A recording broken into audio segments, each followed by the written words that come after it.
Le puso frente a la delincuencia, pero esta acabó con su vida. Trató de huir, pero más de 4 disparos a sangre fría fueron fatales para el suboficial de primera, Aldo Valdivia, de 37 años, minutos antes de irse a trabajar. Eran poco antes de las 5 de la mañana, cuando el efectivo vestido de civil baja las escaleras de su casa.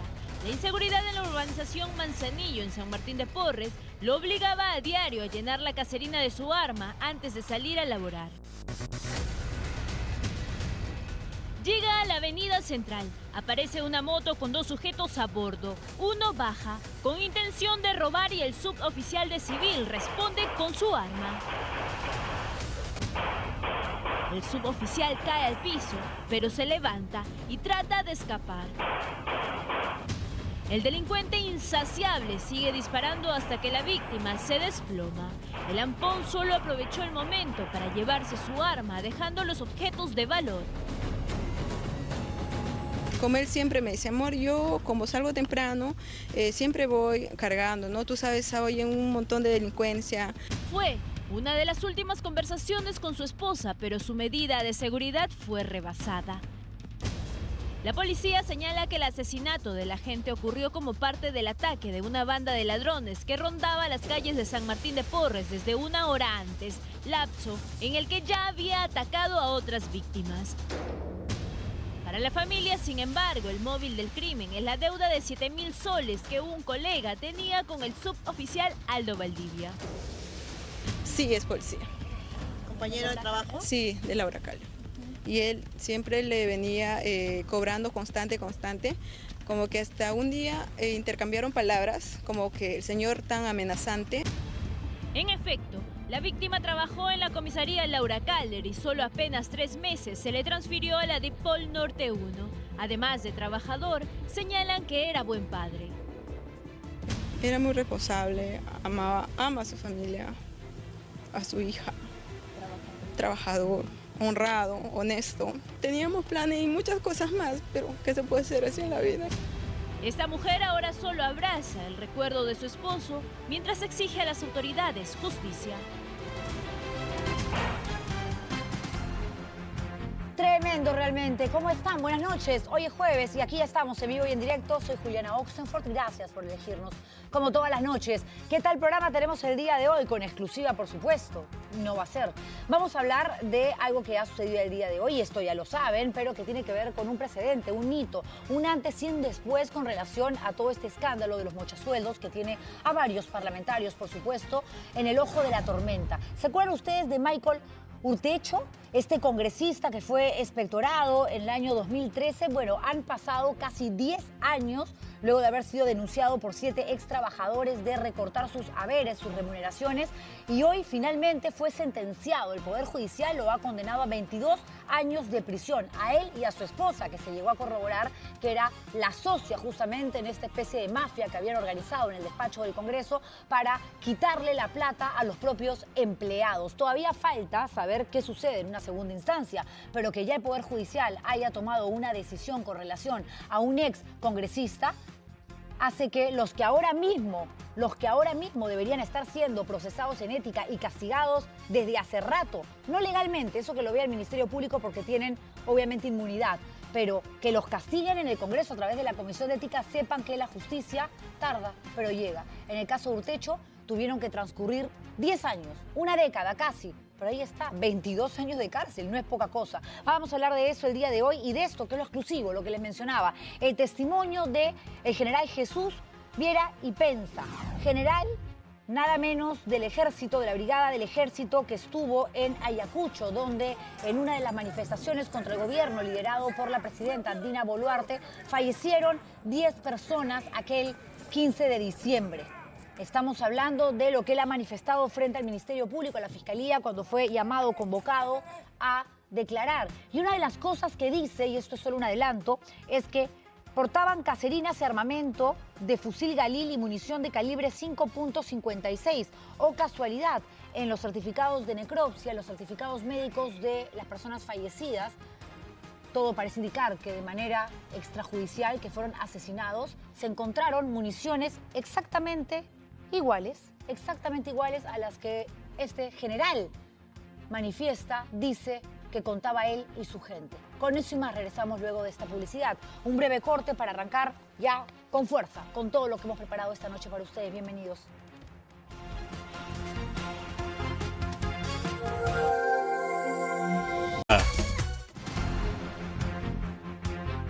A ver, acá jamás vamos a hacer apología a la violencia y mucho menos justificar algún tipo de agresión, pero es absolutamente entendible que si uno se siente verdaderamente abandonado, cuando te das cuenta que la autoridad no siempre está de tu lado y pasa algo que compromete a lo que más quieres y cuidas, que es un hijo, no seamos hipócritas. Cualquiera intenta salvar a la persona a la que le corresponde resguardar. Y a veces terminamos haciendo justicia con nuestras propias manos. Esto sucedió con un padre que se vio desesperado porque a su hija, un ladrón, le quita el celular y va y lo persigue. Y lo mismo sucedió con un grupo de padres de familia que se enteraron que había un sujeto que pasaba con su camioneta y que les ofrecía a niñas, niños, dinero o dulces a cambio de que lo toquen o se dejaran manosear. Es decir, ser víctimas de tocamientos indebidos. No se imaginan todo lo que sucedió en la puerta del colegio, además. Estas dos notas están incluidas en un solo reportaje, porque finalmente estamos hablando de la misma problemática, de padres desesperados que ya no saben qué hacer frente a estos depredadores y delincuentes. ¿Tuyo sí o no? Mira, lo que les he hecho a mi hija, es a pensar un y mil veces. Dalo, Milo, dalo.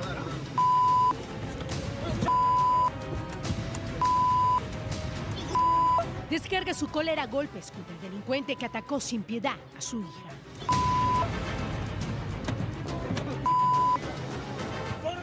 ¡Bájame el pie!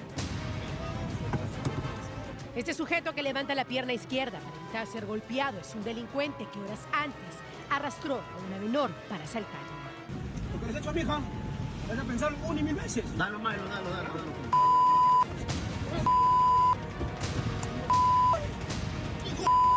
A mi hija lo roban acá en afuera de mi casa, en toda la esquina, y mi hija dice que lo venía siguiendo una moto. Como padre, dolido, no porque la habían pegado a ella más, me dolió porque la habían pegado siendo una mujer y una menor de edad. Dispuesto a todo, este padre hizo las veces de policía y averiguó dónde operaba el delincuente para darle el escarmiento de su vida. Todo ocurrió en el distrito de Cartavio, en Trujillo. Él lo tenía vendiendo a 1.000 soles un iPhone 11. Y por eso yo tuve que ir a buscarlo con mis propias manos, traerlo a la comisaría porque no se había hecho justicia un día anterior, no lo habían buscado. De la misma manera se hizo justicia popular en el distrito de Puente Piedra. ¡Ay, sácalo la por violador! ¡Por mi aprenda! El sujeto desnudo que recibe decenas de puñetes y patadas por parte de un pueblo enardecido es un degenerado. ¡Ay, zapatéalo! Pablo César Vázquez Pijo, de 30 años, fue encontrado dentro de su auto junto a una menor, tocándole sus partes íntimas. El señor que le hemos detenido va a caer todo el peso de la ley. ¡La ley se respeta! ¡La ley se respeta! A cambio, les ofrecía 20 soles y un par de dulces. Varias alumnas denunciaron ante sus madres que el pedófilo sujeto siempre aparecía a las 7 de la noche en la Plaza Laderas de Chillón, cerca a un centro educativo. No es la primera vez que el hombre para por acá, ya son varios días, semanas que viene, ofrece plata a las niñas. Vázquez Pijo fue trasladado hasta la comisaría La Ensenada y será investigado por el delito de violación de la libertad sexual. Un enfermo realmente y que se pudra en la cárcel. Acá no se trata de defender delincuentes y quiero hacer esta aclaración porque ayer entrevistamos a un diputado que es además parte de la fracción del partido político de Bukele en El Salvador y muchos, sobre todo en redes sociales, decían ahí está Juliana defendiendo a los zampones cuando en El Salvador han logrado vencer la criminalidad. A ver, nadie está hablando del éxito del plan como está siendo ejecutado, porque efectivamente antes mataban 10, 16 personas por día en El Salvador e incluso hay una fecha que los salvadoreños nunca van a olvidar donde se registraron 83 homicidios en menos de 24 horas. Pero eso no quiere decir que uno tenga que justificar el atropello a las libertades individuales de las personas, porque en El Salvador también existe una constitución y aquellos que para recibir algún tipo de aplauso, para quedar bien frente a la tribuna, para tener ese baño de popularidad que tanta falta le hace. Dicen, sí, necesitamos el plan Bukele en el Perú. No un Bukele, decía Hernando Guerra García, sino 2 Bukeles. Y no es así,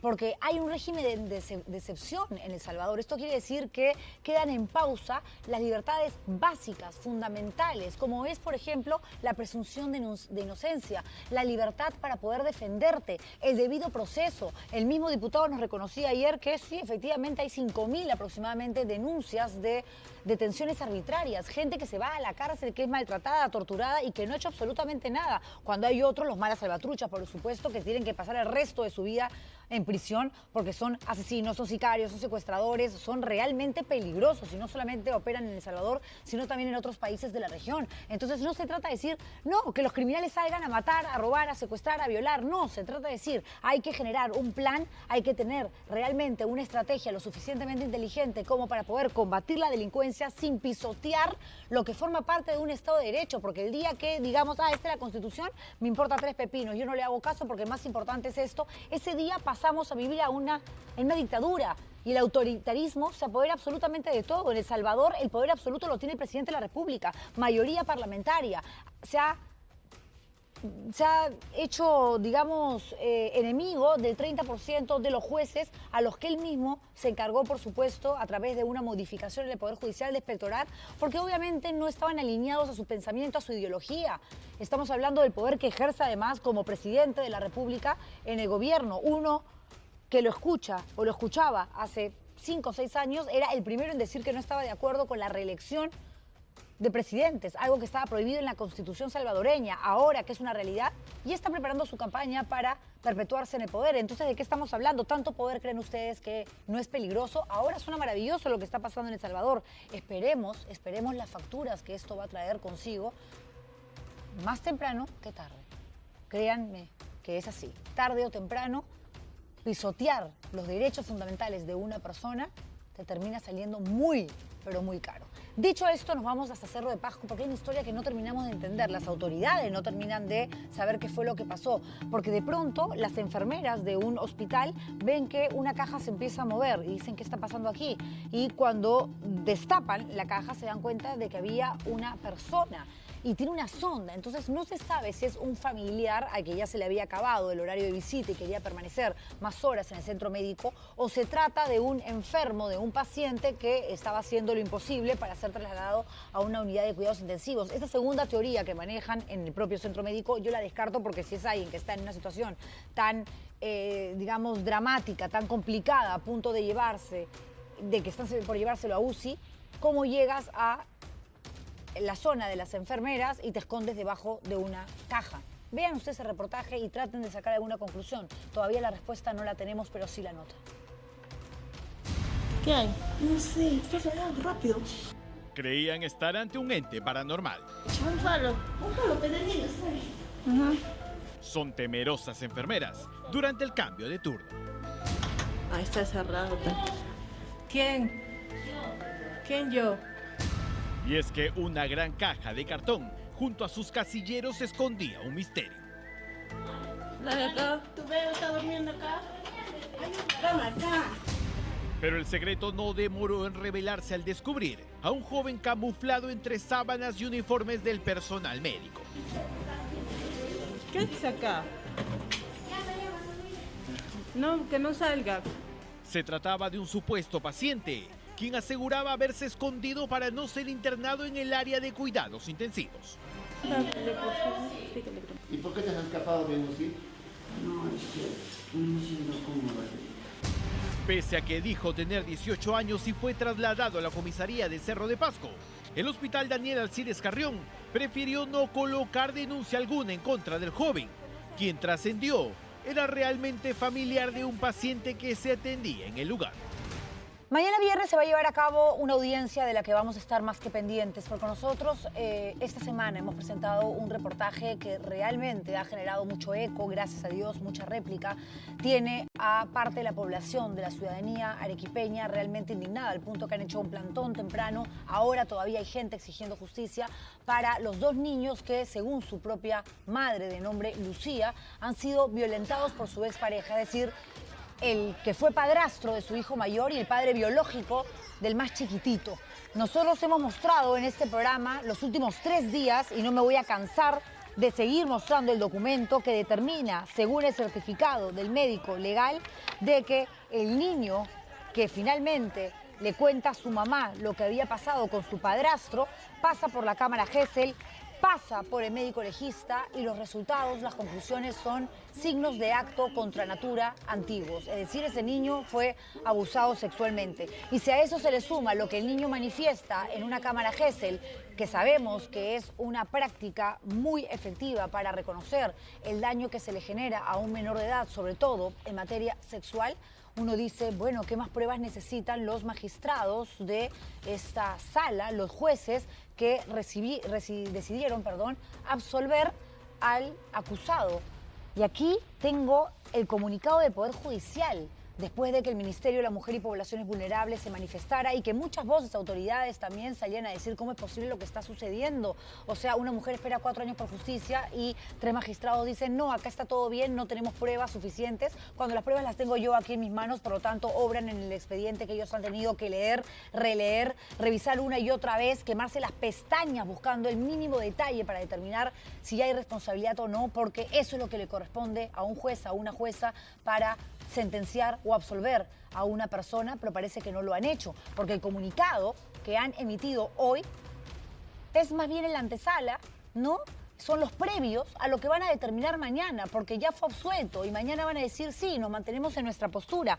Aquí dice, el adelanto de fallo que absuelve al ciudadano Eric López Tazara del delito de violación sexual en contra de un menor de edad representado por su madre, Lucía Velarde, seguido en el expediente. Primero, el adelanto de fallo pronunciado por los jueces especializados Patricia Posadas, esta misma Patricia Posadas es la que le admite a Candy Quispe, a nuestra reportera, que el niño tenía un problema de parásitos, de diarrea, que esa era la razón por la cual seguramente salió la conclusión que ya conocemos por parte de los médicos legistas, cuando en ningún momento hablan de parásitos o de alguna enfermedad que haya generado un problema en el ano del niño. Se habla de signos de actos contra natura antiguo. Y eso aquí y en cualquier parte del mundo es sinónimo de violación sexual. Es el examen que le practican a una criatura de 11 años y ya dice antiguo. Y coincide con lo que el niño manifiesta de que lo abusaron sexualmente cuando tenía 5 y 6 años el esposo de su madre, es decir, su ex padrastro. Pero acá no hacen mea culpa, ellos lo que están diciendo, por si acaso mañana, por más de que se levanten y nos sigan denunciando en medios de comunicación, en programas de televisión, nosotros manifestaremos lo que creemos. Este adelanto de fallo fue emitido por unanimidad.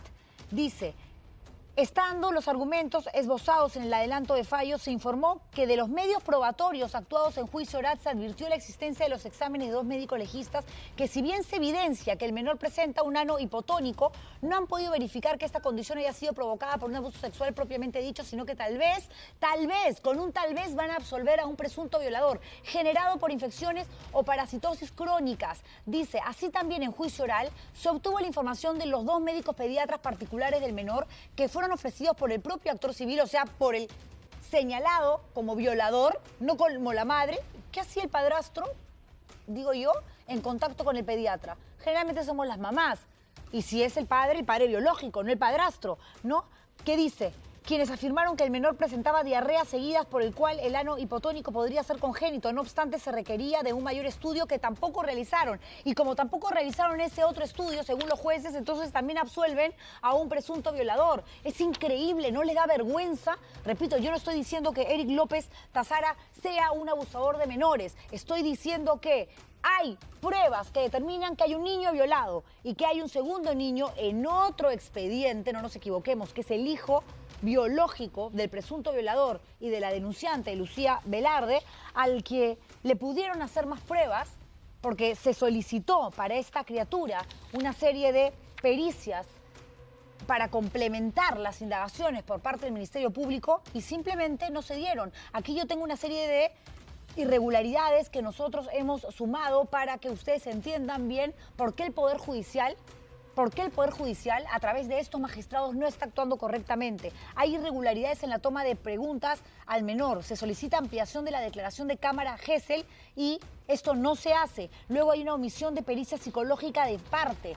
Hemos también registrado que se han perdido documentos importantes para el caso y que un fiscal de nombre Helbert Rivera Vegaso cambió documentación importante por otra. Hay la declaración de una nana, Gina Maritza Rivas, con fecha 7 de junio del 2018, que dice: soy nana del niño y veía que las reacciones del niño no eran normales para mí cuando veía a su padre. El niño se quedaba inquieto, molesto, tiraba las cosas alterado. Esto es durante las visitas del papá y después de las visitas. No están hablando del niño que pasó por la cámara Gesell y al que le practican una pericia en medicina legal y sale que tiene signos de actos contra natura antiguos. Estoy hablando del más chiquitito, del menor. Es ahí donde yo relacioné muchas cosas como su actitud, su agresividad. Era casi recurrente que ese niño no quería hablar con su papá, incluso el pequeño cortaba las llamadas. Aquí dicen, declaración de Juana Inquillay Huamaní, de fecha 7 de junio del 2018, la segunda nana. Cuando entré a trabajar, su madre me informó que su padre lo venía a recoger cada fin de semana. Y como no quería estar con nosotras, no quería comer, estaba muy diferente, cada vez que lo llevaba eso pasaba. Llamaba desde las 8 de la mañana todo el día y le preguntaba si lo quería. El niño tenía que responder que lo quería mucho. Cuando llamaba demasiado, el niño se tapaba las orejas y decía: ya no quiero hablar. En una fecha que no recuerdo, en el departamento, el niño me decía: Juanita, me duele el pipilín. Yo le dije que de repente porque estaba sucio, porque le había picado, que lo íbamos a bañar. También me decía que le dolían otras partes de su cuerpo, estaba como escaldadito nada más, entre otras afirmaciones. Esto tampoco lo toman en cuenta. Es una vergüenza lo que seguramente va a pasar mañana. ¿Y por qué me adelanto?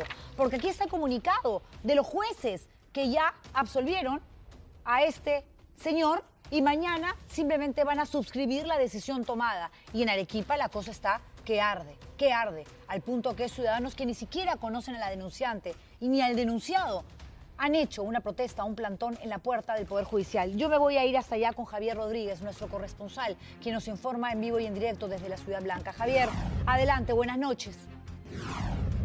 Buenas noches, Juliana. Efectivamente, estamos en la sede del Poder Judicial de Cerro Colorado, la que lleva este caso. Y aquí estuvieron varias decenas de personas que, como bien lo dice Juliana, son personas comunes. Es un colectivo que se juntó a través de las redes sociales por la indignación que ha generado este caso en la población arequipeña al ya saber el fallo adelantado que se diera a mitad de agosto y que mañana va a ser rectificado por estos jueces. Entonces, ya como lo vemos en lo que han emitido, le van a dar van a dejar de lado toda la investigación, van a dejar en cero y la sentencia es de inocente para este presunto padre violador. Lamentablemente, como también lo dice el comunicado, esta es la primera decisión. Las partes están llanas a poder ir a una segunda instancia. Sin embargo, ya vemos cuál es la decisión de estos jueces y que ha causado indignación aquí en la ciudad de Arequipa. Aquí yo estoy leyendo este documento mientras converso contigo y te escucho, por supuesto, dice auto de sobreseimiento, donde dice: finalmente se señala que si bien la declaración de la denunciante, la madre, ha sido persistente en la investigación, se ha podido obtener capturas de pantalla de conversaciones vía WhatsApp de la denunciante y el imputado antes y después de los hechos denunciados, en los cuales no aparece reclamación alguna sobre estos hechos de presunta violación. Igualmente se practicó una evaluación psiquiátrica al imputado, es decir, a el señor Eric, no encontrándose patología sexual alguna. En la evaluación psicológica, de igual manera, en el área psicosexual se indica que aparenta desarrollo normal. O sea, todo está a favor del presunto violador. Y hablan en su comunicado, ¿no?, acerca de que el menor presentaba diarreas, por lo cual el ano hipotónico podría ser congénito. Y aquí los peritos que suscriben y certifican el análisis, el estudio que le hicieron al menor de 11 años, al hijastro, dicen: en posición genupectoral, ano levemente hipotónico. Levemente hipotónico. Entiendo que un ano levemente hipotónico no genera signos de acto contra natura antiguo. ¡Por Dios! No hay que ser médico para entender que estos magistrados están haciendo hasta lo imposible para que un acusado de violación sexual de uno no, de dos menores de edad, vaya a la cárcel. Y yo no lo tengo que acusar, yo no lo tengo que sentenciar. Yo lo que tengo que hacer es contar una historia en función a los elementos probatorios que conseguimos. Y yo no tengo por qué dudar de lo que dice un niño que ahora tiene 15 años, que le revela a su madre la verdad a los 11, su verdad, que pasa por una cámara Gesell, donde no hay ningún tipo de contradicción según los médicos especialistas, psiquiatras, psicólogos que evalúan a los menores, y donde hay un certificado médico. Por Dios, al niño lo evaluaron. Le sacaron la ropa, lo desvistieron, lo hicieron pasar por un momento absolutamente incómodo para cualquier ser humano, más aún para una criatura. Y la conclusión es signos de acto contra natura antiguo. Sin embargo, para los jueces de la actuación probatoria se ha advertido que los hechos denunciados ocurrieron en el año 2014 cuando la representante del menor agraviado verifica que el miembro viril del menor estuvo irritado durante el juicio oral. O sea, se van por la tangente y no aterrizan, como si esto no existiera. Hemos hablado con los pediatras que dicen que el niño efectivamente tenía problemas de parásitos. ¿Dónde están los documentos? ¿Dónde está en esta documentación que obviamente se ha encargado, ¿no?, el acusado de viralizar a través de los amigos, y una como periodista tiene contactos, tiene fuentes, y hoy recibí esta documentación que mandé inmediatamente a la producción a imprimir? Se habla del otro proceso, del niño que tenía 2 años, que según su propio hermano a él también lo violentó en relación al delito de violación sexual del menor de edad. Para corroborar los hechos, fundamentos del despacho, los delitos contra la libertad sexual por su propia naturaleza tienden a ser ocultos y subrepticios, razón la cual la mayoría de los casos en realidad no dicen absolutamente nada, pero manifiestan lo siguiente, ¿no? Declarar infundado el requerimiento de sobreseimiento postulado por el Ministerio Público, de oficio declarar fundado el sobreseimiento. Es alucinante, verdaderamente es alucinante este caso. Javier, la madre, el padre de esta criatura, el menor y padrastro del niño que denuncia ante la Cámara Gesell y que fue sometido al certificado médico legista, ¿qué se sabe? Porque con nosotros no ha querido hablar, lo llamamos, le pedimos entrevista. A los medios locales, a ustedes, ¿les ha dado la oportunidad de hacer sus descargos, de dar sus descargos? Tampoco ha habido manifestación al respecto. Incluso hemos ido a buscarlo en la dirección que consigna el DNI y esta dirección no existe. La C7 no existe en la urbanización que consigna el DNI. Está prácticamente no ha habido. Solo se espera, como bien lo decía, la sentencia del día de mañana a partir de la 1 de la tarde. Se va a dar la lectura a esta sentencia, pero las protestas y los actos de apoyo a la señora Lucía van a continuar aquí, tanto aquí en el Poder Judicial de Cerro Colorado como en otras partes de la ciudad, que ya se están formando colectivos. Y dime una cosa, ¿hay quienes salen a manifestar su apoyo contra el denunciado? ¿Gente que le cree a él y no a la madre y a los niños? No hay, de ese lado no hay ningún tipo de apoyo, nadie se ha manifestado al respecto. Ok, yo te agradezco muchísimo, Javier, por esta información. Y solo para terminar, quinto en el punto del comunicado del Poder Judicial, Corte Superior de Justicia de Arequipa. Durante el juicio oral, el menor se mostró dubitativo en cuanto a la precisión de qué objetos le habrían introducido el procesado, señalando generalidades como carritos, palitos y el miembro viril. A un niño al que lo obligan a ponerse, presuntamente, según cuenta él, en posición fetal, ¿no? ¿Cómo se puede ser tan indolente?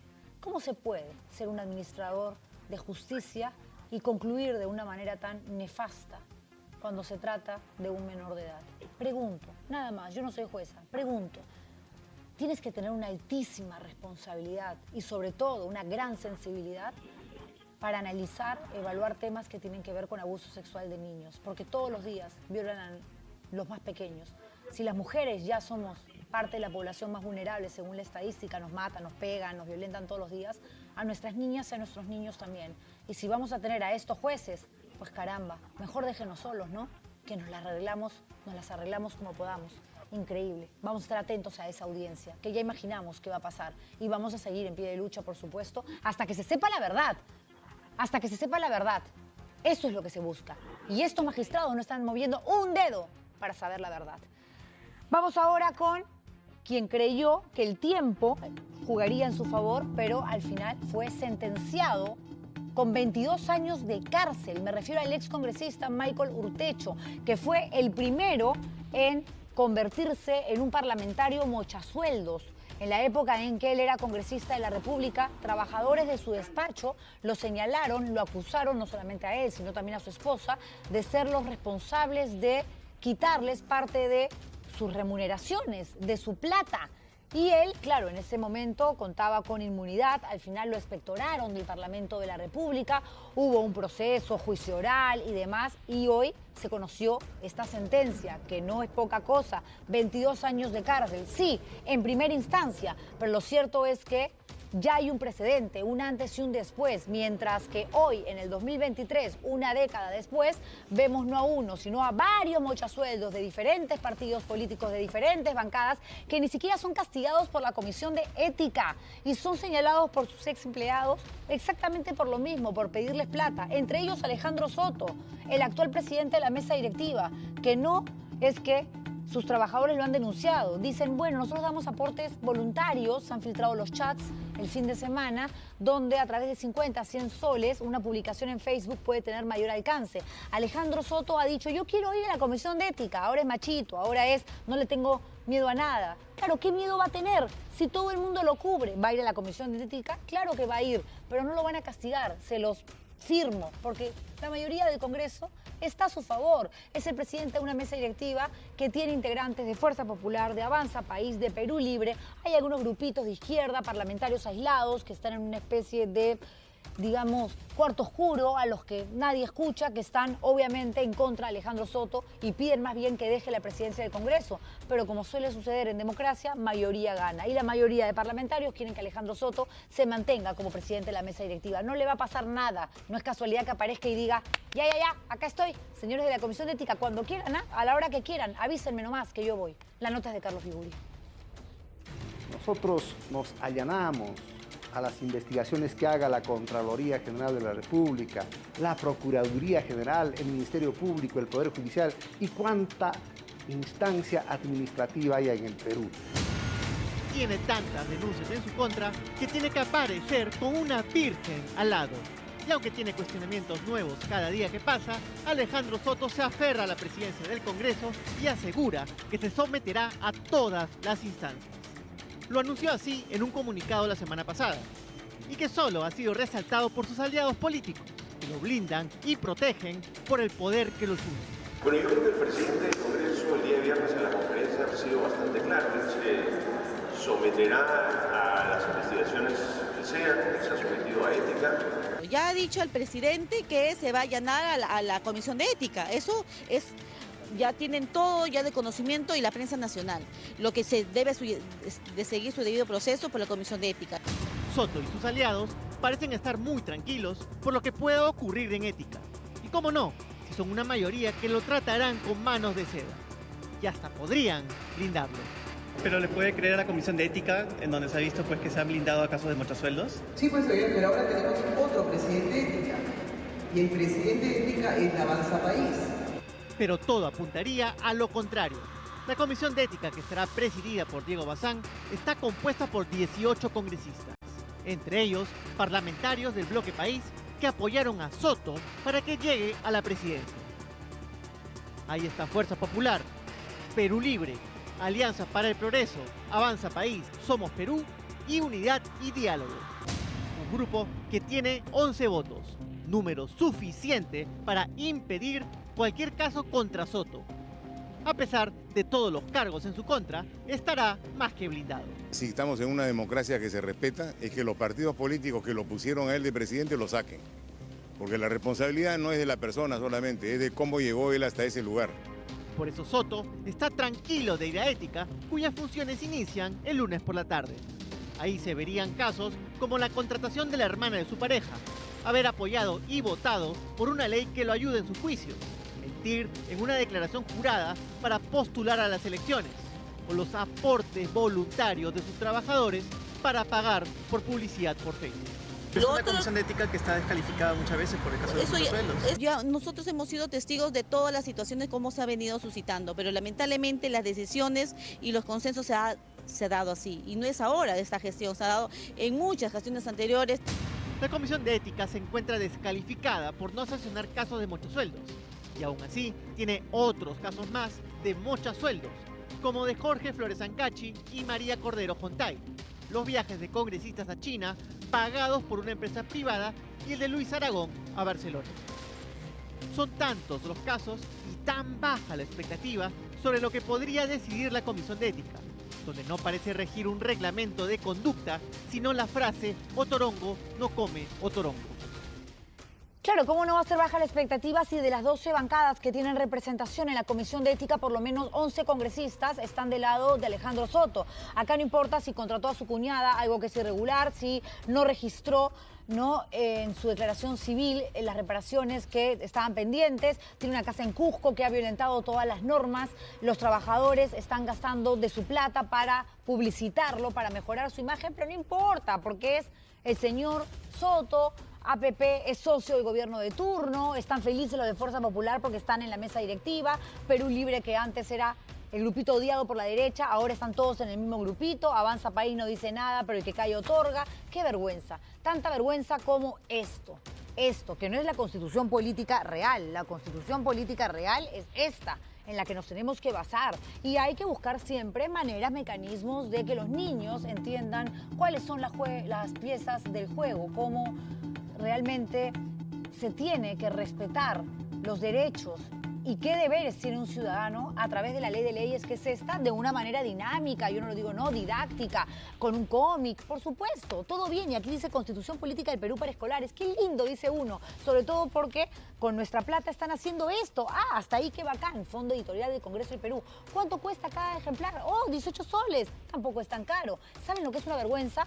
En que este libro uno lo revisa y están contando una historia que no sucedió. Hablan de Alberto Fujimori como el salvador del Perú, el que tuvo que disolver el Congreso de la República el 5 de abril de 1992 por la guerra con el Ecuador, cuando la guerra con Ecuador fue 3 años después. Encima descontextualizan los hechos y lo hacen aparecer como si fuese el hombre más democrático, el hombre más limpio y transparente que haya tenido como presidente en nuestro país, sentenciado, condenado a 25 años de cárcel, cómplice de Montesinos, el que mandaba a comprar congresistas, le rompía la mano a los dueños de los medios de comunicación, que bien que se la dejaban romper también, a cambio de hacerse de las líneas editoriales, de que todo el mundo juegue en función a sus propias reglas. Ese Alberto Fujimori que nos llevó a una dictadura, que atentó contra una democracia, aquí es el rey de reyes. El rey de reyes. Vean ustedes el reportaje de Carlos Viguria, porque como si esto fuera poco, hay otros libritos también que está vendiendo el Congreso. Albertino en el ombligo del mundo. Albertino habla de las misteriosas lagunas de la Guaringas, la visita de Albertino al señor de Zipán, y como van a ver ustedes también, todo parece indicar que este personaje inocente, pobrecito Albertino, estaría basado en el exdictador Alberto Fujimori. El Congreso baila al ritmo del chino y lo pagan todos los peruanos. El Fondo Editorial se ha prestado al juego fujimorista publicando un libro dirigido a escolares. Un cómic que a primera plana parece inofensivo e inocente. ¡Soy inocente! Pero de inocente, nada. En sus viñetas se presenta información que busca enaltecer a Alberto Fujimori y su golpe de Estado que cerró el Congreso. Disolver temporalmente el Congreso de la República. Cómic, la Constitución Política del Perú para escolares, presenta hechos inexactos sobre el gobierno de Fujimori en los años 90. Y está a la venta a 18 soles en el Fondo Editorial del Parlamento. La historieta glorifica el autogolpe que disolvió el Congreso, eliminó el Senado y con que Fujimori pudo controlar todos los poderes del Estado. En las viñetas se suaviza el autogolpe, no llamándolo como tal, sino tan solo que dejó sin efecto la Constitución de 1979. Asimismo, lo justifica porque permitió devolver la paz y reconstruir la economía. La historieta explica el contexto histórico que Perú vivía antes del golpe: la pobreza, crisis económica, terrorismo. Se incluye equivocadamente a la guerra con el Ecuador, conflicto ocurrido en 1995 y no previo al autogolpe del 10 de abril de 1992. Bueno, eso será materia de que alguien lo reclame y lo corrija, pero en principio no hay censura. 7 capítulos, el cómic explica gran parte de los artículos de la Constitución a través de las aventuras de 7 niños. Un detalle que llama la atención es que no explica debidamente qué es el Consejo Nacional de la Magistratura, hoy extinto. No se esfuerza en llamarlo Junta Nacional de Justicia, institución que irrita al fujimorismo. En suma, observamos que el fondo editorial habría sido usado por el fujimorismo para dejar bien al golpista y a su partido. Pero para ellos no hay nada de malo. Yo creo que las congresistas que han señalado eso necesitan pasar un curso de lectura y de comprensión de lectura, porque eso no dice el texto. El texto lo que hace es explicarle la Constitución a los niños, es un muy buen texto y no sé qué cosa han leído. Y aunque otros fujimoristas evitaron declarar, otros parlamentarios cuestionaron estas publicaciones con claros fines políticos. De ningún bien del Congreso para beneficio propio. ¿De acuerdo? Eso sí me queda clarísimo. Ni para mi libro, ni para el libro de nadie. Cuando se llega a un puesto en la mesa directiva, los miembros de la mesa directiva asumen cierto grado de supervigilancia y eso es lo que de alguna forma puede dañar la imparcialidad con la que deben administrarse los recursos políticos y públicos de la República.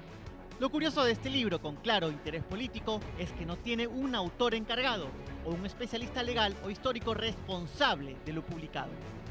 Tarea Asociación Gráfica Educativa es la empresa encargada de la impresión de 5.000 ejemplares. Por ese trabajo recibió 24.700 soles. Nos precisaron que ellos no se encargaron de su contenido. Entonces lo que hemos decidido como Congreso y como fondo editorial es hacer la Constitución en cómic y puedan aprender que existe una Constitución que defiende derechos. El libro fue publicado en julio de este año, periodo en que la entonces primera vicepresidenta Marta Moyano estaba encargada del fondo editorial. Moyano no respondió a nuestros mensajes ni llamadas. El fondo editorial es ahora dirigido por la excongresista del fujimorismo, Milagros Takayama, quien se lavó las manos. Mira, en esta oportunidad estoy entrando a una reunión ahorita. En todo caso, tendría que mejor hablar con el vicepresidente. Todo indicaría que el contenido de este cómic, que busca reescribir lo ocurrido en los años 90, fue escrito por Fuerza Popular. Pero hay otros más. Las aventuras de un niño por el Perú milenario es otra serie de libros publicados por el fondo editorial que controla el fujimorismo.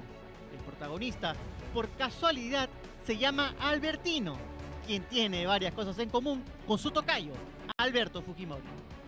Las aventuras de Albertino se dan en Cusco, en las lagunas de las Huaringas y en Lambayeque, con la tumba del señor de Zipán. Fuentes indican que esas aventuras de Albertino tendrían vínculos en común con viajes emblemáticos de Fujimori por el Perú. Más llamativo aún es que en las historias de Albertino aparece Rosita Chimor, una guía casi espiritual. Hasta parece que se refiere a Rosita Chu, la pitonisa de Alberto Fujimori. ¿Ustedes se imaginan qué pasaría si esto saliera del otro lado? Si hubiera un texto que también usando los nombres reconfigurados tratara de ensalzar lo que fue la violencia en los años más duros de nuestro país, ya estarían investigados y presos. Buscamos hablar con el autor de los libros, Dimas Arrieta, pero no atendió a nuestras llamadas. Si antes era cuestionable que Fuerza Popular utilice fondos del Estado para emular los juegos de Esto es Guerra, ahora es más cuestionable que utilice fondos del Congreso para promover un pensamiento de apología a un golpista encarcelado, al que glorifica.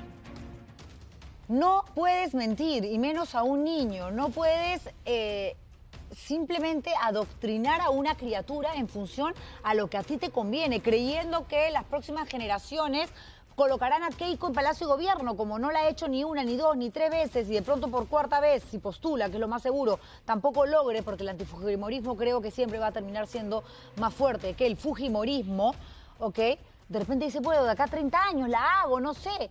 Yo estoy segura que la gente quiere más a Alberto Fujimori en el Perú que a Keiko Fujimori, pese a que estamos hablando de un ex dictador. Por eso es que hacen esto, porque creen que así le suman a Keiko Fujimori, porque ya sabemos cómo es Keiko, ¿no? Cuando le conviene, mi padre tiene que quedarse preso, la justicia lo determinó de esa manera, y lo manda al hermano a que lo manden a investigar, y Kenny metido en un proceso, no importa la familia, la sangre, sino lo que me conviene a mí políticamente hablando, y luego mi padre hermoso, me voy a visitarlo por Navidad, a llevarle su panetón, su chocolate caliente, mi papito está mejor, feliz día del padre, mi padre fue el que combatió tal y cual cosa. O sea, por favor, Constitución Política del Perú para escolares, 18 soles, costó el libro, lo pagó Carlos Viguria, aquí está el recibo, nadie lo ha regalado.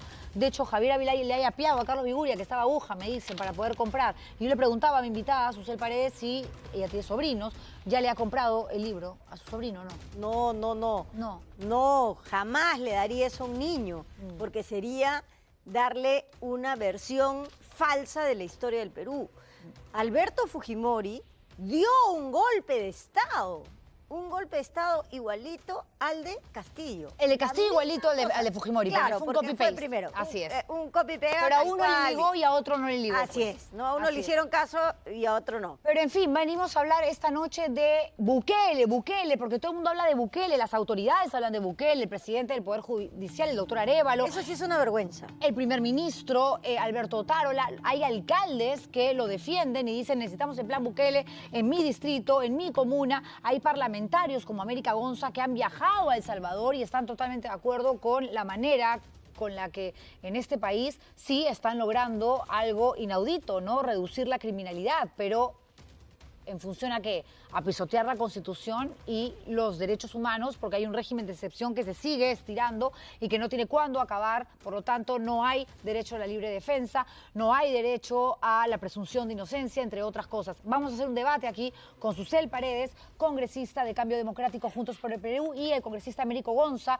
parlamentario de Perú Libre, quien está en semana de representación, pero ha tenido la gentileza de conversar con nosotros vía Zoom. Gracias a los dos por estar aquí. ¿Cómo le va, congresista Gonza? Buenas noches, muchas gracias por la invitación, estimada Juliana, y a mi colega Susel Paredes. Buenas noches, y a todo el Perú también, buenas noches, desde San Ignacio, Cajamarca. Un saludo para toda la gente. Hola, se saludan entre ellos. Un abrazo para toda la gente en Cajamarca. Congresista Gonza, usted, a diferencia de la congresista Susel Paredes, ha viajado a El Salvador. O sea, desde hace rato se nota una intención por parte del gobierno de este país de generalizar su plan, de que llegue a más países de la región de América Latina y que sea este plan operativo replicado. ¿A usted le gustaría que el plan Bukele se ejecute, se aplique en el Perú? Desde luego, yo vengo impulsando hace muchos meses este plan justamente para poder sustentar a quienes se oponen a esta estrategia. Hemos viajado a El Salvador 15 días, hemos recorrido las calles, hemos conversado con el vicepresidente, con el vocero de la bancada Nuevas Ideas, que es el partido de gobierno del presidente Bukele. Hemos conversado con los taxistas, con los mozos cuando te atienden en los restaurantes, con los ciudadanos, con la gente que camina por las calles, y el 95% está de acuerdo con el trabajo que ha hecho el presidente Bukele. Es una experiencia que bien se puede replicar en el país, obviamente con sus particularidades, pero que ha dado muchos resultados y es una experiencia exitosa. A ver, ¿ha conversado de pronto con algún familiar de los detenidos de manera arbitraria? Porque hay más de 5.000 denuncias de personas que han ido a parar a la cárcel como si fueran Mara Salvatrucha y bueno, al final eran inocentes. El delincuente nunca dice que es culpable, por principio. El delincuente, pregúntele usted si es responsable, él dice que nunca hizo nada. Entonces, o le creemos a los ciudadanos de bien, o le creemos a los delincuentes. Ok, perfecto. Entonces, ¿qué opina sobre lo que usted decisiones. manifiesta la congresista Susel Paredes? Que el plan Bukele se sustenta en el autoritarismo, es decir, el control del Congreso lo tiene el presidente Bukele. El Poder Judicial, todos los poderes están en manos del presidente Bukele, entonces él puede hacer lo que quiere. Yo no quiero que el presidente controle el Congreso de la República, porque quienes somos demócratas nos basamos en el principio de separación de poderes. Entonces, eso es un riesgo. El otro riesgo es que cuando se declara estado de excepción, no solamente se le quita derechos a todos los ciudadanos, o sea, te encuentran en la calle y te pueden detener sin ningún requisito, sin orden judicial, sin nada, te llevan nomás. Pero estos regímenes de excepción lo que hacen es facilitar los procesos de compra y construcción. Por eso, ¿qué más quiere él de hacer un penal para 40.000, como el que ha construido, otro más de 40.000, otro de 100.000? Porque todas las compras y los procesos de construcción de esos penales se están haciendo bajo un régimen de excepción. Entonces, ¿qué queremos? Que el Ejecutivo, cuando construya algo, lo construya sin ningún filtro, sin ningún control. Yo tampoco quiero eso. Ok, pero ¿está usted de acuerdo, es consciente de que la reducción de la criminalidad requiere... Es realmente increíble en El Salvador? O sea, ha llegado un momento donde se registraron 83 homicidios en un solo día. Lo normal, lo habitual eran 8, 16, en un país muy chiquitito que tiene una población bastante menor que la de Lima metropolitana. Sí, claro. Por eso es que debemos hacer las cosas bien. las democracias se basan en la separación de poderes. Unos controlan a otros, no uno tiene el poder de todo, porque si no eso se convierte en dictadura, ¿no? Estamos quejándonos todos los días de la dictadura venezolana y lo otro es otro modelo de dictadura, pero dictadura al fin porque tienes todo el control de todo bajo tus manos.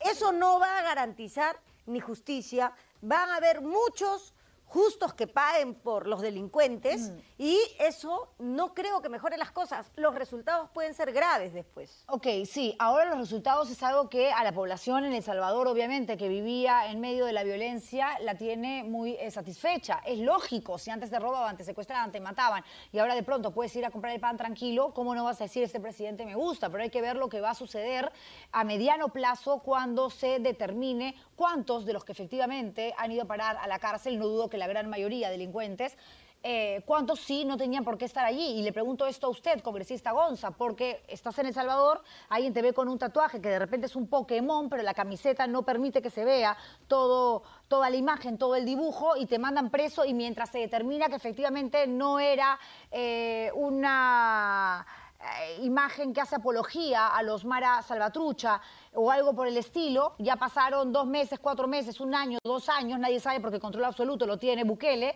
y ya te torturaron, ya te maltrataron, ya te trataron como un delincuente y nadie va a salir a luchar por ti y ni siquiera te van a reparar. ¿Qué dice usted al respecto?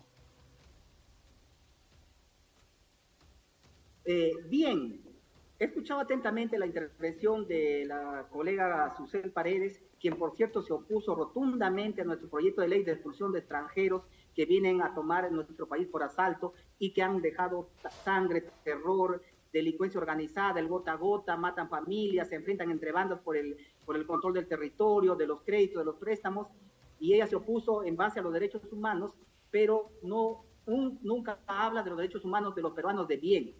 Siempre hablan de los derechos humanos del delincuente. No, eso es falso. No le voy a permitir, colega, que usted diga eso. Yo no le voy a permitir que... No, es que no le voy a permitir que usted diga eso. Lo que yo no quiero es que haya xenofobia y a todo extranjero se le vote de aquí. Hay millones de peruanos en el exterior y yo no quiero que los peruanos que están en Estados Unidos, en España, en Italia, los voten como perros, como nosotros queremos votar aquí a los extranjeros. A permitir que Américo Gonza termine... Disculpa el exabrupto, pero... No, está bien, vamos primero a escuchar a América Gonza para que termine su idea y luego usted ejerce su derecho a réplica porque ha mencionado algo que no es verdad. A ver. Yo le voy a permitir que me interrumpa, pero retomo la intervención. La señora Susel Paredes hablaba de dictadura, lo que ella no sabe, por eso yo la invito a que visite El Salvador. La dictadura en El Salvador la tenían las pandillas que son bandas criminales, negociaban en igual condiciones con el Estado salvadoreño. Tenían copado las instituciones judicial, fiscal, hasta los mismos presidentes del Salvador, sean de derecha o sean de izquierda, negociaban de igual a igual con las pandillas para que los dejen gobernar. Cuando llegó el señor Bukele, esto se acabó. Por eso es que tiene el 95% de aprobación. Si nos referimos a que el poder tiene el pueblo, bueno, el 95% de salvadoreños está de acuerdo con este plan y estrategia del presidente Bukele. Bukele. Y usted, señor Gonza, antes de darle el uso de la palabra a su colega, Susel Paredes, ¿está de acuerdo con que él tenga prácticamente el poder absoluto? Porque efectivamente ha hecho una reingeniería en el Poder Judicial, por lo menos un 30% de jueces, magistrados han sido expectorados, tiene mayoría en el Congreso de la República, en el gobierno hace y deshace, hay un régimen de excepción ahora mismo donde las libertades fundamentales quedan en pausa. ¿Eso le parece bien a usted con tal de justificar el plan para ponerle un alto al nivel de violencia en El Salvador? Sí, a mí me parece bien, pero hay que tener en cuenta que la mayoría que tiene en el Congreso el presidente Bukele... ¿Sí, me escucha? Te lo escucho, estamos atentos. Sí, bien. Usted señalaba que tiene mayoría en el Congreso el presidente Bukele, pero eso es lo que puso la población. En el Congreso puso una mayoría parlamentaria afín al presidente Bukele porque justamente querían que se implemente y que no se sabotee las propuestas que hacía el Ejecutivo en el Congreso salvadoreño. Entonces, respetemos lo que dice la población. La población puso al presidente Bukele y puso una mayoría parlamentaria que le permita encaminar este proceso de cambio y que no suceda lo que pasó, por ejemplo, en el país, donde el presidente Castillo, como no tenía mayoría en el Congreso, le sabotearon todo su propuesta o su plan de gobierno. A ver, ya lo hemos escuchado, ahora Susel Paredes que se manifieste con respecto a lo que acaba de decir y que ahora sí responda sobre aquello que... Una vez más, estamos demostrando que los extremos, el fujimorismo y Perú Libre, tienen vocación dictatorial. Alberto Fujimori fue un dictador, ellos admiran las dictaduras, igual seguramente que hablará lo mismo de Venezuela, pero yo soy una demócrata, yo no creo en ningún tipo de dictadura, yo creo en las democracias civilizadas, donde te detienen, te juzgan, te dan las garantías, porque, mira, supongamos que la pena de muerte esté vigente en el Perú, con este poder judicial, que condena inocentes, que libera culpables, nosotros, ¿cómo podríamos garantizar que eso se lleve a cabo? Si no hay garantías. Para usted, entonces, no hay nada dentro del plan Bukele, que lucha contra la violencia y que está dando resultados en la práctica, y no podemos negar que la mayoría de salvadoreños lo adoran al punto que va a ser seguramente reelegido, porque antes decía que no y ahora está preparando su campaña de cara al 2024. ¿Hay algo rescatable para usted, Susel Paredes, o no? Sí, el ámbito operativo y que vayan y detengan.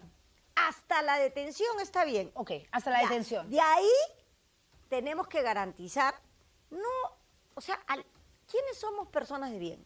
Las personas que pagamos nuestros impuestos, las personas que trabajamos, ¿no es cierto? Ya, todas las personas, ¿por qué presumes que todos los que han capturado son todos delincuentes? Es que es difícil saberlo también, porque el Poder Judicial ha sido tomado también por el Ejecutivo, entonces... Por eso las democracias se basan en la división de acuerdo, en eso estamos de acuerdo. Y señor Gonza, yo le hago la siguiente pregunta ahora a usted también, porque habla maravillas de El Salvador, usted ha estado ahí, conoce la realidad. ¿Quién le pagó el pasaje para ir a El Salvador? A ver, responda, señor Gonza. ¿Quién lo invitó? Curiosidad. Me pagó el Congreso, me dio viáticos. Ah, manja. El Congreso de la República pagó su viaje, o sea, pasaje, viáticos, que se refiere a alimentación, hotel. Sí. ¿Y cómo es que llega? Viáticos, como cuando cualquier parlamentario. Ya, ¿el pasaje también se lo pagó el Congreso? ¿El pasaje también lo pagó el Congreso? Sí. Pasaje de ida y vuelta y estadía. ¿Qué le dio El Salvador? ¿El gobierno salvadoreño o el Congreso salvadoreño? Perdón. Yo tengo 2 viajes al extranjero. Uno a Europa, que me lo pagó el Congreso, y a El Salvador lo pagué íntegramente yo. ¿Usted lo pagó? Yo pagué todo mi viaje. A El Salvador lo pagué todo mi pasaje yo. ¿Y los viáticos a El Salvador? Porque no se trata solamente de viajar, hay que comer, dormir. Lo pagué yo. Y los pagué yo porque me interesaba conocer de primera mano la realidad de El Salvador, porque yo la invito a la congresista Susel Paredes que conozca El Salvador y se va a dar cuenta que la población... Es que yo no visito dictaduras. A mí me han invitado a ir a algunos países. ¿A El Salvador le invitaron a usted también? Bueno, me encontré en el Día de las Malvinas con el embajador de El Salvador y me dijo, ¿por qué no nos visita? Y le agradecí que no quería visitarlo, muchas gracias. Ok. Yo no visito dictaduras. Pero él le ofrecía el pasaje. No, ni le pregunté, ¿no? ¿Todo pagado all inclusive? Ni le pregunté. Los que me iban a pagar todos son los marroquíes, que también les rechacé la invitación y también rechacé otra invitación a Rusia porque tampoco voy... en gobiernos autoritarios, ¿no? Ok, son invitaciones que yo he rechazado. Dígame una cosa, señor Gonza, ¿cómo le llega a usted la invitación? Porque no es que de pronto se aparece y tiene reuniones con autoridades políticas en El Salvador. ¿Quién lo invita? Mire, una línea de mi trabajo congresal es la seguridad ciudadana, sin descuidar los otros campos también. Busqué información, contactos, y al final el que me invitó a mí fue el vocero de la bancada oficialista Nuevas Ideas, el señor Cristian Guevara, el diputado Cristian Guevara, me invitó a participar, conversé con él en el Parlamento de El Salvador. Ayer estuvo con nosotros, en el programa, en una entrevista, el señor, él me invitó, porque quería conocer de primera mano. ¿Y por qué mejor? ¿Por qué mejor? Sí, que termine Américo Gonza, dígame. Disculpa. Señor Gonza, me interesaba conocer la experiencia de primera mano y plasmarlo en propuestas que yo ya había venido trabajando aquí en el Congreso. Por ejemplo, las armas no letales para los serenos, la expulsión de extranjeros, diferentes reformas a ciertos artículos del Código Penal, que justamente hemos debatido y hemos aprobado en el Pleno también. ¿Qué quería decir usted, señora Susé Paredes, con respecto a lo que manifestaba el señor Gonza, que le dije, aguantemos un ratito para que termine su idea? Ya, lo que yo digo es que sería interesante que más bien el trabajo de campo lo haga aquí en las zonas peligrosas. Yo voy al lugar, ayer he estado en el penal de Lurigancho, y yo digo, ¿necesitamos más cárceles o necesitamos prevenir el delito? ¿Qué cosa es lo que está pasando en el Perú para que se cometan esos delitos? ¿Dónde está la labor de prevención? ¿Por qué no? Yo he visitado, y muchas veces yo he trabajado antes en el Ministerio Interior, en el programa Barrio Seguro, y he estado en el barrio del Gringallo, en el Porvenir, en Río Seco, en Florencia de Mora, en La Esperanza, en Barrios Altos, en unas zonas que no quiero mencionar porque las estigmatizo más, pero en los lugares más difíciles, ahí he estado yo. A ver, y entonces ahí yo voy y quiero ver ahí qué es lo que está pasando ahí para que la gente inicia una carrera criminal. Sí, pero es que nadie en realidad está haciendo absolutamente nada. Y las autoridades, y no es casualidad, están hablando del plan Bukele ya como una alternativa absolutamente viable. Finalmente, si hay algún tipo de reforma en la constitución política, no en la que redactan los fujimoristas para los niños, sino en esta, que es en la que nos tenemos que todos regir, porque es la ley de leyes. Y pero tendría que suspenderla para empezar. Por eso, pero el Congreso de la República, de todos los poderes del Estado, que son 3, es el que tiene siempre la pelota en su cancha. Así es. Y estamos viendo y escuchando varias voces, no solamente la de Américo Gonza. Américo Gonza, además es de Perú Libre, tiene a un pero integrante son igualitos a Fuerza Popular, ¿ah? Tiene en a un todo, integrante ya mejor porque no se juntan definitivamente, que hagan un solo logo, porque de verdad que bueno, el matrimonio ya se dio desde que... Sí, ya, pero esto es un matrimonio ya, pero bravazo, ¿no? Sí. A ver, ¿qué dice usted al respecto, señor Gonza? Dice la congresista, sucede que usted y Fuerza Popular... Un poco para responder a la congresista Susé Paredes, porque no es la primera vez que me lanza ese tipo de afirmaciones, con todo el respeto. Ella dice que las dictaduras, y yo le digo, la democracia es el gobierno de las mayorías, ¿o no es así, colega congresista Susé Paredes, usted que es abogada, que es política reconocida? Mientras en el Congreso nos juntamos las mayorías para aprobar leyes, hay un grupo de estos sectores, los caviares, que le decimos, de la cual la señora Susé Paredes ha aceptado públicamente que es caviar. Sí, claro, ¿cuál es el problema? Yo creo en los derechos. Yo no creo en dictaduras. Si no llegamos nosotros a acuerdos en el Congreso, nunca vamos a aprobar ninguna ley. Eso hay que tenerlo claro y hay que decirlo siempre. Pero estamos hablando del primer ministro, Alberto Tarola, que es el que hace y deshace en el Ejecutivo. Para mí el presidente de facto, que está de acuerdo con el plan Bukele. Está el presidente del Poder Judicial, que además debería de, creo yo, marcar distancia, desmarcarse de un tema de esta naturaleza, por ser el presidente nada menos de un poder tan importante, pero dijo que le parecía bien el plan, después dijo que no dijo lo que dijo, en fin, pero ya lo había mencionado. Hay alcaldes, hay congresistas, o sea, sí es viable que de pronto, en algún momento en el Perú, se dé un régimen de excepción y aquello que muchos constitucionalistas dicen que es imposible, por lo que justamente se determina en este librito tan importante llamado Constitución Política del Perú, simplemente no se cumpla. Y depende de ustedes, de las autoridades políticas. ¿Cree usted que eso puede llegar a suceder habiendo tantas personas a favor del plan Bukele, congresista Paredes? Sí puede pasar, desgraciadamente, porque hay una mayoría congresal que está dispuesta a renunciar a los derechos que están establecidos en la Constitución.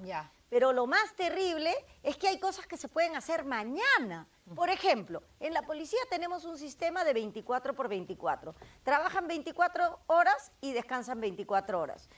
Y eso hace que tengamos la mitad de policías en la calle. O sea, en lugar de 140.000, solo 70.000. Si nosotros cambiamos ese procedimiento y la presidenta hoy en la noche puede hablar con su ministro y con el comandante general de la policía y decir mañana, hagamos todas las reformas jurídicas que necesitamos para que mañana no tengamos 70.000 policías, sino 140.000. ¿Por qué no hace eso esta noche? A ver, me gana el tiempo, congresista Paredes, me gana el tiempo, congresista Gonza. Las últimas palabras a usted brevemente, por favor, porque si no me voy a meter en serios problemas.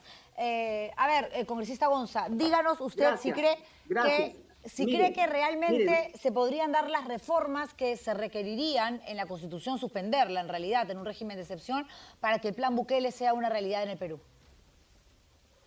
Mire, nosotros estamos recogiendo diversas realidades. También tenemos una invitación para visitar Brasil, la ciudad más segura del Brasil, de tal manera que no solamente tenemos como referencia a El Salvador, sino lo que queremos proponer son medidas concretas, urgentes para combatir la criminalidad extranjera.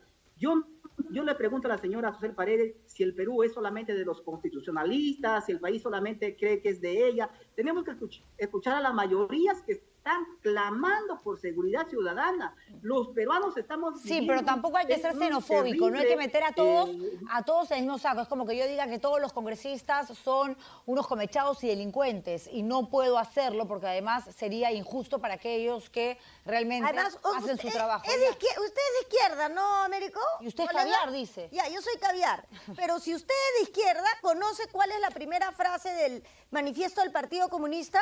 Proletarios del mundo unidos. O sea, el socialismo es por esencia internacionalista y usted es un xenófobo. Yo me pregunto a los peruanos en el exterior, ¿qué quiere usted? ¿Que nos voten de Italia, que nos voten de España, que nos voten de Estados Unidos porque somos extranjeros? ¿Qué le pasa? A ver. Yo creo que esto debería de llevarnos a una segunda parte. Ni siquiera es de izquierda. A una segunda... Usted sí es caviar, se afirma. Yo soy caviar. Ok. Usted es de izquierda, Gonza. Usted es de izquierda. De hecho.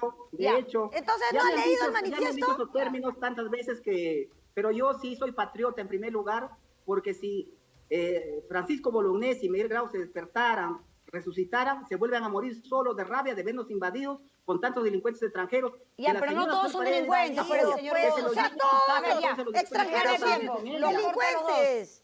Por favor. Ya, señor Antonio Raimondi, ¿qué quieres que te diga más nombres de extranjeros que han hecho cosas buenas por el Perú? Señor Gonza, muchísimas gracias. Todos los extranjeros son unos delincuentes. ¿Qué habla? Señora Paredes, a ver, vamos. A ver, nos gana el tiempo. Tengo que ir a la pausa comercial para regresar con lo último del programa. Gracias a los dos, Américo Gonza de Perú Libre y a la congresista Susel Paredes por permitirnos conocer sus posturas en este debate. Vamos a la publicidad y regresamos. Me gana el tiempo.